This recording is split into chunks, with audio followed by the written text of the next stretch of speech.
প্রবল বৃষ্টি কেড়ে নিয়েছে অনেক কিছু। জলপাইগুড়ি দার্জিলিং এর গায়ে বিপর্যয়ের ক্ষত। ময়নাগুড়ি গ্রামে ভিটেমাটি হারা কয়েক হাজার। তছনছ পানিঘাট আর ইকো পার্ক।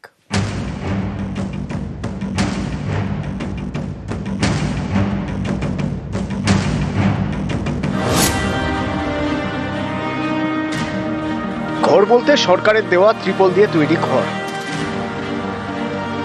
সর্বস্ব ভেসে গিয়েছে জল ঢাকার জলে।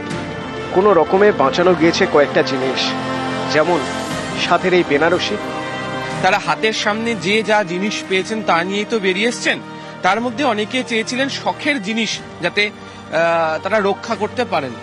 দেখুন, যেখানে তারা বসবাস করছেন অস্থায়ীভাবে, সেখানে আলমারিতে রাখা যে দামি শাড়ি বেনারসি, তাও কার্যত এরকম ভাবে রেল লাইনের পাশে বাসে ঝুলিয়ে রেখে দেওয়া হয়েছে। রোদ ওঠার সাথে সাথে শুকোতে দেওয়া হয়েছে। জলপাইগুড়ির ময়নাগুড়ি তছনছ হয়ে গিয়েছে। ময়নাগুড়ির বেদগাড়া, ধওলাগুড়ি, চারের বাড়ি গ্রাম। জলঢাকার পাড়ে খাটানো প্রায় 400টি ত্রিপল। এটাই এখন কয়েক হাজার গ্রামবাসীর আশ্রয়, ঠিকানা।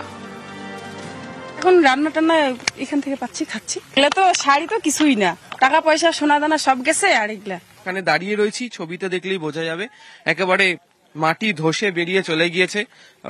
যে স্লিপার রাখা ছিল তাও ভেঙে চলে গিয়েছে। অবস্থা তো কেরাসিনি হয়ে গেছে, বাড়ি ঘর কিচ্ছুই নেই।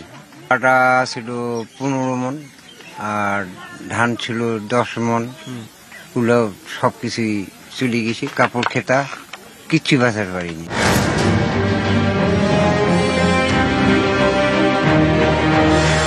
বছরখানেক আগে বালাসনের ধারে তৈরি হয়েছিল ইকো পার্ক। বালাসনের জলে তছনছ দার্জিলিং এর পানিঘাটার সেই ইকো পার্ক। খাবারের দোকান, picnic spot, park, selfie zone সব শেষ। বালাসনের ভয়াল গ্রাস একদিকে যেমন দুধিয়াকে বিপর্যস্ত করেছে, ঠিক সেই জায়গায় পানিঘাটার ইকো পার্কও ক্ষতিগ্রস্ত হয়েছে। যে ইকো পার্ক পর্যটকদের কাছে ছিল মনোরঞ্জনের গুরুত্বপূর্ণ স্থান। 5 तारीख की घटना में इतना जो था, यहाँ पर प्लांटेशन था हम लोग का 5 हेक्टेयर में 3 हेक्टेयर गया। हॉट था 14-15 ठो, वो भी अभी सभी समूचा चला गया। हम लोग डिपार्टमेंट से मिलकर और भी सोच रहे थे कि कुछ करेंगे। मैक्सिमम एरिया डैमेज हो गया, वॉश आउट हो गया। तो जेएफएमसी के साथ मिल करके हम लोग ने एक प्लान फिर से अभी बनाएंगे और इसको विदिन इस मंथ के आखिरी तक हम लोग कंप्लीट करके वापस से इसको चालू कर देंगे, क्योंकि ये अपकमिंग टूरिस्ट सीजन में बहुत पॉपुलर था पिछली बार। न्यूज़ 18 बांग्ला।